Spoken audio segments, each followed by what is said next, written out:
Okay, it's time to tweet. The bird's flying away. There it is. That's my alarm. Hey, listen, George Stephanopoulos. What a really nice guy. He was a press secretary for Bill Clinton, if you recall, and then he, of course, went on to television, which a lot of these guys do because the press secretaries are communicators, and they get on television. Hopefully, they will have a great career, make a lot of money if they are fair and fun. George, I used to see him at the Bikram yoga classes. We would sweat together, and he was always very sociable and nice. And he has the virus. He didn't die. I'm not saying it like it's the end of anything.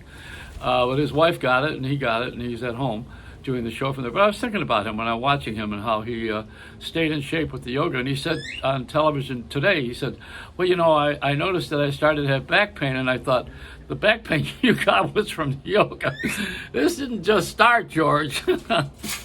I mean, we've all had the back pain, but that's what it is. You loosen up those bones, and I've been doing this how many years now? What is it? Oh my God, 28, 30 years, I think it is, something like that. But it's a gift. It's a gift to be able to have a bird sit on your head and not poop. Well, that's it. Yes, my feelings, precisely. Hey, want to watch some good stuff? Watch that, the Leslie Nielsen films, and so many good things that they're funnier now because we're more serious now. Life is opposites. When everything's real serious, then something funny is better. When everything's real funny, then serious is necessary. We can't get it right. We're not supposed to. It's too much down the middle of the road. Middle of the road doesn't exist, except for guys painting signs on the highway. I mean, there is no middle of the road. We think it is, it's spelled middle of the road, M-O-R, more, no, less.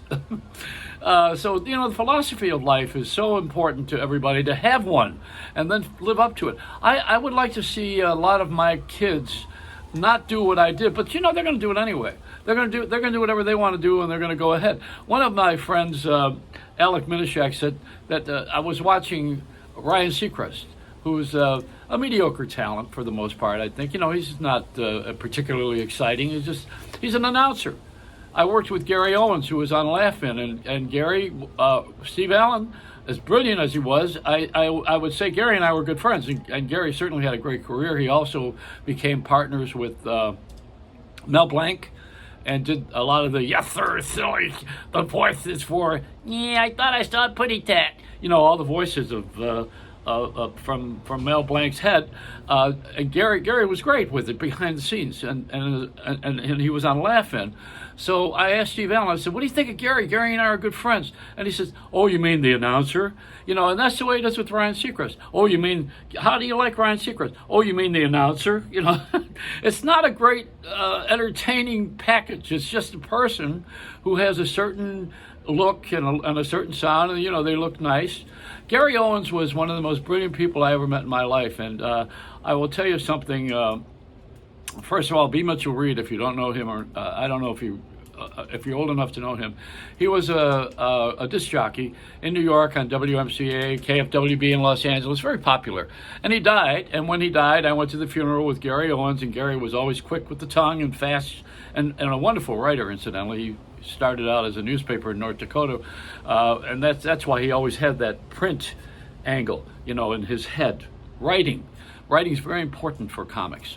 So now I'm at a funeral at the Forest Lawn in New York. I mean in Los Angeles, and B. Mitchell Reed was being celebrated. And then on the way back from the funeral, I'm in the car with Gary Owens, and an RV went by. In those days, it was $18 a gallon of gas, I think it was.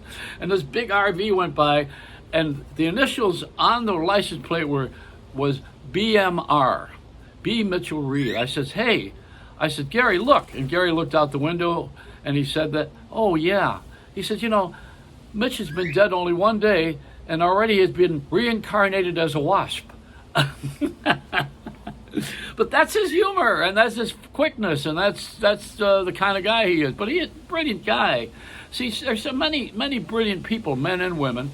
I don't think we need to really keep the spotlight on us, even during this pandemic. You notice a lot of people are coming out. I don't know that it was such a good idea for Tom Hanks to come on television and do Saturday Night Live. You know, there's a need to be celebrated about everything all the time, even when things are really bad. Morton Downey was my great friend and roommate, former roommate, and you know, Morton Downey had he smoked and he died from smoking, I think.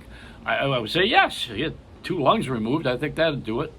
But you know, when he was on his second operation, he was on Larry King's show. Larry was very popular, and I said, "Why are you going on Larry King's show? I mean, you know, you got 1 lung gone, and you got half of another one. Why would you go there?" I said, "You would rather be famous than alive." You know, I mean, it's like that mother's milk. You have to be in the spotlight all the time. See, I'm in a sideshow right now. I know about Zoom. I know all about the platforms I'm on, including TikTok. I mean, I'm on all this. I'm like a fly on shit, you know. I mean, you know, I'm everywhere because I want to be. That's why. I know how, and I want to. Now, but I'm not trying to be the #1 star in the country. And believe me, it's working fine. So there you go. I mean, you know, you don't have to be in the spotlight all the time. You got to be doing the work that we're supposed to be doing. So that's what I'm doing every day here until this apocalypse passes. And it will. I mean, you know, I've seen fire, I've seen rain. So it's a Reynolds Rap. Follow me, but don't do what I do. Just follow me, that's all.